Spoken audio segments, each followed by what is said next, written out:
आप सभी भाई बहनों का आध्यात्मिक ज्ञानात्मक चैनल की संध्या बेला ज्ञान कक्षा में एक बार फिर स्वागत है। आज की चर्चा का विषय है बुराई यानी तमोगुण का प्रवेश द्वार रजोगुण।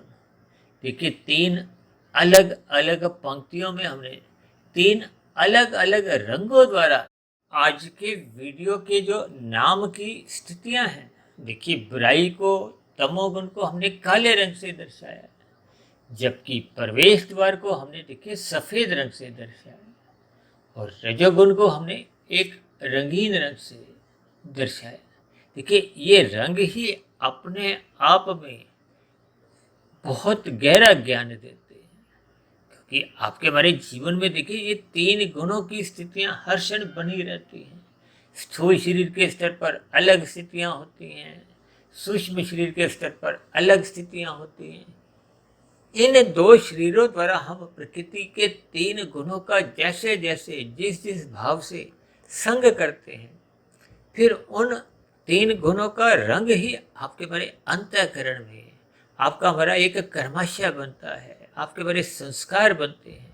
और फिर जैसी स्थितियां कारण शरीर में बन जाती हैं, वही फिर मन बुद्धि के स्तर पर लौट कर आती हैं। लौट कर आने का अभिप्राय देखिए, मन बुद्धि के स्तर पर जो विचार आते हैं, फुरने जाते हैं, वो विचार फुरने मन बुद्धि के स्तर पर जैसे जैसे उठते हैं, देखिए सर्वप्रथम बुद्धि के स्तर पर स्थितियां उत्पन्न होती हैं। फिर मन और बुद्धि की देखिए ये बहुत ही सूक्ष्म स्थितियां होती हैं। अक्सर शास्त्रों में भी कहा गया है कि मन ही बंधन का कारण है और मन ही मोक्ष का कारण है। और दूसरी ओर मन के ऊपर कौन है? बुद्धि तत्व है। बुद्धि का अभिप्राय वो उसका मन का एक बॉस है। लेकिन यदि बॉस ही अपने जूनियर के साथ यानी कि मन के साथ यदि दोस्ती कर लेता है, देखिए समाज में भी हम देखते हैं ना, चाहे किसी नौकरी पेशा में हम देखते हैं तो वहाँ भी देखिए अलग अलग स्तर होते हैं। अब कोई चपड़ासी है, कोई क्लर्क है, कोई हेड क्लर्क है, फिर ऑफिसर है, फिर उसके ऊपर बड़ा ऑफिसर है, फिर इस तरह ये अलग अलग स्तर होते हैं। अब इन सभी स्थितियों का केवल हमने भावार्थ समझनी है, यानी कि मन को बुद्धि के अधीन रखने से ही आपकी हमारी एक सदगति होती है। सदगति का अभिप्राय कि एक साधारण स्तर पर आपके हमारी कभी कोई हानि नहीं होती, नुकसान नहीं होता। हानि नुकसान का अभिप्राय देखिए एक तामसी स्थिति से है। ये जो बुराई है ये काले रंग की है, ये तमोगुण, ये अज्ञानता का प्रतीक है। देखिए, तमोगुण कहो, बुराई कहो, अज्ञानता कहो, अंधविश्वास कहो, हानि कहो, ये सब एक ही स्थिति है। इन एक ही स्थितियों को हम देखिए अक्सर अधोगति से जोड़ते हैं। अधोगति का अभिप्राय ये जो मनुष्य के मरने के बाद की जो नीचे की जोनियां हैं, जो ऊपर की जोनियां हैं, इनमें देखिए ऊपर की जोनियों को तो एक सदगति के नाम से एक साधारण स्तर पर कहा जाता है। हालांकि ऊपर की जोनियों में भी देखिए साधना करने का अवसर तो है नहीं। उस दृष्टिकोण से मनुष्य जोनि का ही एक विशेष महत्व है। लेकिन फिर भी ऊपर की जोनियों में कोई आपका हमारा पतन नहीं होता, जबकि नीचे की जोनियां तो देखिए एक दंड रूपी जोनियां हैं। नीचे की जोनियों में कब भेजा जाता है? देखिए, किसी को भी अपराधी को जेल में कोई पिकनिक मनाने तो भेजा नहीं जाता, उसको स्वतंत्रता पर अंकुश लगता है। वहां जाकर उससे एक काम लेकर एक साधारण भोजन मिलता है। यानी कुल मिलाकर ये जेल की स्थितियां को हो, दंड की स्थितियां को, हालांकि परमात्मा की व्यवस्था में तो देखिए दंड देने के साथ साथ एक सुधार की स्थितियां भी होती हैं। और वर्तमान समय में भी देखिए, भारत में ही नहीं, विदेशों में भी जेलों में विभिन्न प्रकार के अपराधियों को ज्ञान की बातें समय समय पर समझाई जाती हैं। विभिन्न आध्यात्मिक महापुरुषों द्वारा सद्वचन बोलकर उनका मार्गदर्शन किया जाता है, ताकि वो अपनी सजा भुगतने के बाद वो इन पाप कर्मों में लिप्त ना हो। देखिए, ये सभी साधारण स्थिति हैं।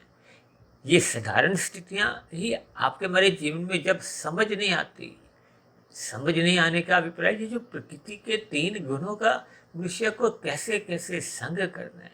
देखिए, तमोगुण को केवल हमने नींद रूप में लेना होता है, क्योंकि तमोगुण का अभिप्राय निद्रा से भी लिया जाता है, पदार्थों से भी लिया जाता है, नीतिगत कार्यों से भी लिया जाता है, अंधविश्वास से भी लिया जाता है, अज्ञानता से भी।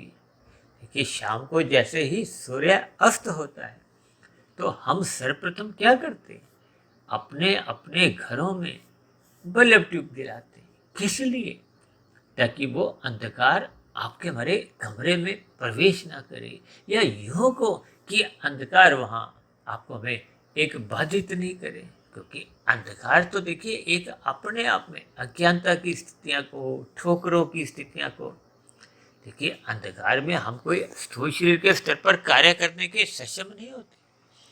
यही स्थितियां देखिए मन के स्तर पर है। जब मन में अज्ञानता रहती है, मन में अज्ञानता का अभिप्राय देखिए जब बुद्धि भ्रमित होती है, बुद्धि अपनी मूल स्थिति में स्थित नहीं होती। देखिए, मूल स्थिति का अभिप्राय एक सात्विक स्थिति से है। देखिए, बुद्धि का जब बल्ब ही नहीं जला होता तो आंखों में रखी हुई वस्तुएं नजर नहीं आती, सही गलत की पहचान नहीं होती। ये जो आज हमने बुराई को तमोगुण के साथ जोड़ते हुए इनका जो एक प्रवेश द्वार रजोगुण को क्यों बताया, देखिए इस पर आपको हमें चिंतन करना होगा। ये रजोगुण का अभिप्राय ये संसारी 5 भोग्य विषयों से है, ये संसारी आकर्षणों से है। हालांकि देखिए, शास्त्रों में भी कोई रजोगुण की प्रत्यक्ष रूप से कभी कोई निंदा नहीं है। निंदा तो देखिए तमोगुण की है। यानी कि जब हम संसारी विषय भोगों को एक मर्यादा अनुसार, जीवन की आवश्यकता अनुसार यदि हम उनका एक संग करते हैं, देखिए दाल रोटी मुझे भी चाहिए, कपड़ा पहनने को चाहिए, रहने को घर चाहिए, लेकिन जब रजोगुण में आपकी हमारी भोग इच्छाएं रसपूर्वक बनने लगती हैं, ये भोग इच्छाएं क्या है? गंध, रस, रूप, स्पर्श और शब्द, ये 5 भोग्य विषय हैं। इन 5 भोग्य विषयों का जो रस पूर्वक जब हम नाक, जिह्वा, आंख, त्वचा और कान, यानी कि ये 5 ज्ञानेंद्रियों द्वारा रस बुद्धि द्वारा सुख भोगते हैं, तो फिर आपके हमारी ये जो ज्ञानेंद्रियां हैं इनको रस लेने की आदत पड़ जाती है। आदत का अभिप्राय क्या है कि उसकी हम पुनरावृत्ति चाहते हैं। पुनरावृत्ति के लिए ही जब हम धर्मानुसार हाथ पैर वाणी द्वारा कर्म करते हैं। देखिए, शास्त्रों में 4 पुरुषार्थ धर्म, अर्थ, काम, मोक्ष कहेंगे। यदि धर्म प्रथम स्थान पर रहता है, धर्म का अभिप्राय देखिए एक मर्यादा से है, धर्म का अभिप्राय सत्वगुण से है, धर्म का अभिप्राय शास्त्रों से लिया जाता है, गुरुओं से, परमात्मा से, यानी सभी शुभ स्थितियों के संपर्क में जब हम रहते हैं, जब उसकी सम्मुखता बनी रहती है, यानी कि जब प्रवेश द्वार आपका सात्विक होता है। सात्विक देखिए, ये जो हमने प्रवेश द्वार सफेद रंग का दर्शाया है, क्योंकि ये कुछ ऐसे दार्शनिक स्थितियां हैं, इनको जब तक हम देखिए बुद्धि के स्तर पर एक दार्शनिक भाव से हम बात समझते नहीं है, तो ये जो 3 गुणों का जो एक खेल है ये बहुत ही देखिए सरल भी है, और कभी कभी इन 3 गुणों के खेल को हम समझ नहीं पाते, और फिर इन 3 गुणों के खेल में हम उलझ जाते हैं, यूं कहो कि भटक जाते हैं। इसलिए तो इसको देखिए माया का है। माया का अभिप्राय क्या है कि जो है, यानी कि जो परमात्मा है उसको वो छुपाती है, और जो नहीं है उसको वो दिखाती है। देखिए, माया तो यही है ना। कभी कभी आप खेल तमाशे देखते हो ना, सड़क पर चलते चलते कोई मदारी तमाशा करता है, तो वो आपका हमारा क्या होता है? आंखों का एक भ्रम होता है। ये विषय भोग भी आपको हमें भ्रमित करते हैं। सुख अल्पकालिक देते हैं, दीर्घकालिक ये सुख देते ही नहीं है, ये इनका स्वभाव ही नहीं है। देखिए, आत्मा तो चेतन तत्व है और परमात्मा एक परम चेतन तत्व है। परम चेतन को ही आनंद स्वरूप कहा गया है, आत्मा को ज्ञान स्वरूप कहा गया है। अब जब आत्मा परमात्मा के सम्मुख रहती है, तो क्योंकि परमात्मा आनंद स्वरूप है, जिसके सम्मुख हम रहते हैं, जिसका हम संग करते हैं, फिर उसकी झलके को, उसका रंग को, उसका प्रभाव को वो आपको हमें भी मिलने लगता है। जब परमात्मा तो आनंद स्वरूप है, तो फिर वो आपको में आनंद देते हैं। ये आनंद देखिए एक परम सुख की स्थिति है, जिसमें दुख का लेश मात्र भी नहीं होता। और जबकि एक साधारण मनुष्य यदि रसगुल्ला खाता है, ये जो 5 तरह के जो भोग विषय हैं, इनको चखने के लिए जब वो पुरुषार्थ करता है, भले ही धर्मानुसार भी करता है, लेकिन ये जितने भी सुख हैं, ये आपको में दीर्घकाल तक सुख दे नहीं पाते। और दूसरी विशेष बात, प्रकृति का कोई भी सुख अद्वैत नहीं है, द्वैत है। सुख के साथ दुख जुड़ा रहता है, इनको आप अलग नहीं कर सकते। ये तो पदार्थों का स्वभाव है।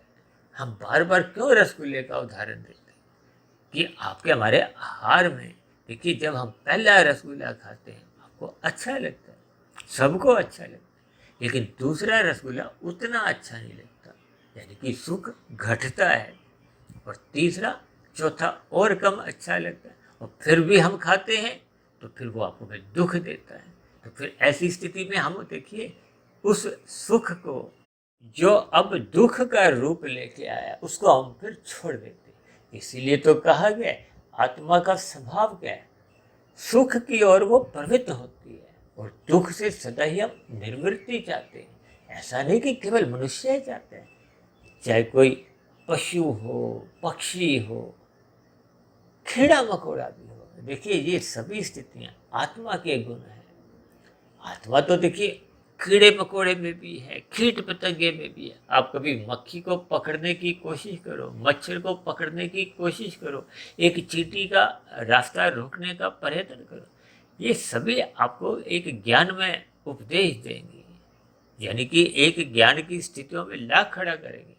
ठीक इसी तरह यदि मनुष्य अपना प्रवेश द्वार एक बल्ब ट्यूब से, यानी कि प्रवेश द्वार में सतोगुण का दरवाजा लगाता है, तो फिर ये जो बुराई है, तमोगुण है, अंधकार है, ये फिर प्रवेश कर ही नहीं पाते। देखिए कभी आपने सूर्य के सामने अंधकार की स्थितियां देखी हैं? ये संभव ही नहीं है। मुझे अब ध्यान आ रहा है, कभी मैंने किसी के प्रवचन में किसी महापुरुष द्वारा एक ऐसी स्थिति पर कुछ व्याख्यान सुना था कि एक बार परमात्मा के दरबार में अंधकार ने प्रकाश की, यानी कि सूर्य की एक शिकायत की कि ये मुझे कहीं टिकने ही नहीं देता, कि मैं कहाँ जाऊँ, हर समय ही मेरे पीछे पड़ा रहता है।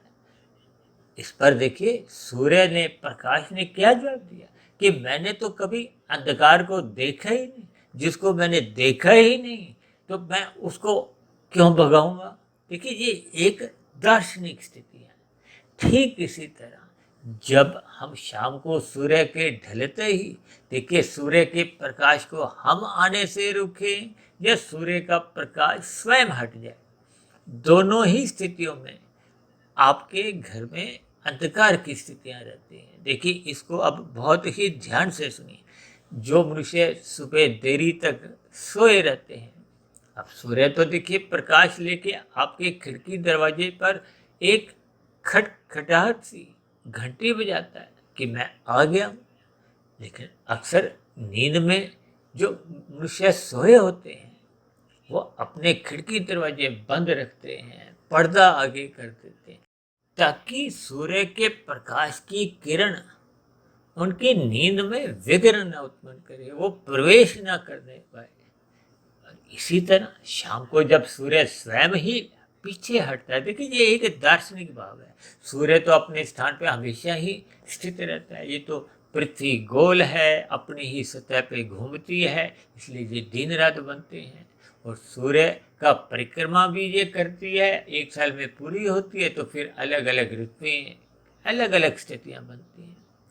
देखिए इन सभी स्थितियों की आपको हमें केवल भावार्थ समझने हैं। अब शाम को जब सूर्य अस्त होता है तो हम सभी भाई बहन अपने अपने कमरों में प्रकाश करते हैं, बल्ब ट्यूब जलाते हैं। देखिए अंधकार समाप्त बाहर नहीं होता, जो अपने भीतर कमरे में बल्ब ट्यूब जलाता है उनका एक अंधकार समाप्त होता है, यानी कि उस कमरे विशेष में अंधकार फिर प्रवेश कर नहीं सकता। क्यों? क्योंकि वो अंदर प्रकाश बैठा है। जहाँ प्रकाश बैठा होगा वहाँ अंधकार प्रवेश कर ही नहीं सकता। इसके एक दार्शनिक स्थिति है, यानी कि बुराई, तमोगुण, ये आपके हमारे भीतर तभी प्रवेश कर पाते हैं जब हम रजोगुण की स्थितियां में होते हैं। रजोगुण की स्थितियां कहो तो फिर इसका अभिप्राय क्या है कि जब हम संसार में खोए रहते हैं, परमात्मा से विमुख हो जाते हैं, यानी कि सत्वगुण की न्यून स्थिति होती है, हम ब्रह्म मुहूर्त में सोए रहते हैं, तो इसका अभिप्राय सत्वगुण की न्यून स्थिति होती है। जब हम गुरु की आज्ञा में नहीं रहते, शास्त्र जो जो आपका हमारा मार्गदर्शन करते हैं, हम उनके अनुसार अपनी दिनचर्या नहीं रखते, तो इन सभी के जब हम दरवाजे बंद कर देते हैं तो मनुष्य के अंतःकरण में अंधकार बना रहता है। अंधकार में स्थितियों का अभिप्राय अज्ञानता से है। अब अज्ञानता को हो, बुराइयां को, तो ये फिर जो जितनी भी बुराइयां हैं, चाहे वो काम, क्रोध, लोभ, मोह, अहंकार के विकार हैं, और दूसरी ओर ये जो 5 भोग्य विषय हैं, गंध, रस, रूप, स्पर्श और शब्द, देखिए इनका मर्यादा में संग करने से तो शास्त्र भी आपको में रोकते नहीं है। लेकिन जब ये भोग विषय हम अमर्यादित ढंग से, यानी कि रस पूर्वक भोगते हैं, तो फिर यही आपके हमारे जीवन में फिर बुराइयों को जन्म देते हैं। मनुष्य प्रमाद में आने लगता है। प्रमाद के बाद वो एक आलस्य में गिर जाता है। ये प्रमाद देखिए रजोगुण की स्थिति है, आलस्य ये तमोगुण की स्थिति है। दोनों ही स्थितियों में ये सत्वगुण का रास्ता रोकते हैं, परमात्मा को आने नहीं देते, गुरु को अंतःकरण में टिकने नहीं देते, शास्त्रों का ज्ञान आपके हमारे अंतःकरण में रुकता नहीं है। देखिए ये सभी स्थितियां मैं बार बार कह रहा हूँ कि आपके हमारे अनुभव की हैं, दार्शनिक स्थितियां हैं। जैसे जैसे हम इन स्थितियों पर विचार करते हैं तो हम पाएंगे कि यदि मनुष्य अपने जीवन में श्रद्धापूर्वक सत्संग करता है, रात को जल्दी सो जाता है, सुबह ब्रह्म मुहूर्त में उठ जाता है, तो ये सभी स्थितियां फिर दिन में जब रजोगुण की स्थितियां होती हैं, जिनके द्वारा ये प्रवेश करता है तमोगुण, बुराई, यानी कि तमोगुण को आने से मनुष्य तभी रोक पाता है जब मनुष्य अपना रजोगुण मर्यादा में रखता है, रजोगुण को सतोगुण की लगाम से रखता है। यानी कि प्रवेश में आपका हमारा जो एक सात्विक स्थिति है, सत्संग की स्थिति को हो, गुरु के प्रवचनों की स्थिति को हो, और शास्त्रों की सम्मुखता को हो, परमात्मा की एक सम्मुखता को हो, ये सभी स्थितियां आपके हमारे प्रवेश द्वार पे जब खड़ी रहती हैं तो फिर ये बुराइयां, अंधकार, तमोगुण, ये आपके हमारे जीवन में कभी भी किसी भी अंश में प्रवेश नहीं कर पाते। यानी कि आपका हमारा फिर कर्माशय नहीं भी करता, मनुष्य फिर निषेध कर्म नहीं करता।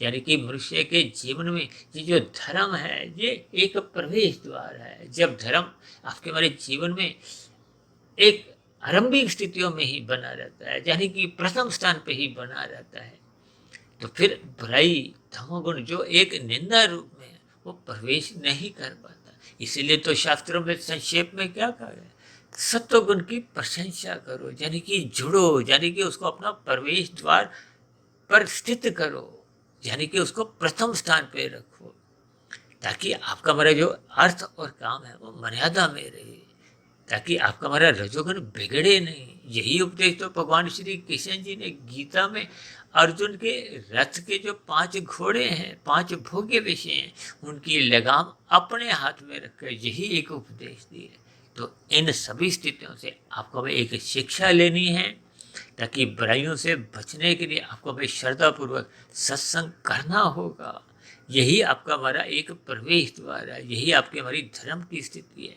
ये स्थितियां जब मजबूत होती हैं तो फिर इसी सात्विक स्थितियों में, यानी कि इस मजबूत नींव पे ही फिर ये जो कर्म योग, ज्ञान योग, भक्ति योग की इमारतें हम खड़ी कर सकते हैं, यानी अपने आप को हम साधना में लगा सकते हैं। परमात्मा को पाने की दिशा की ओर हम अपनी साधना करते हुए परमात्मा रूपी मंजिल के निकट पहुंचते हैं। यही एक मोक्ष की स्थिति है, यही एक परम सुख की स्थिति है, यही एक आनंद की स्थिति है।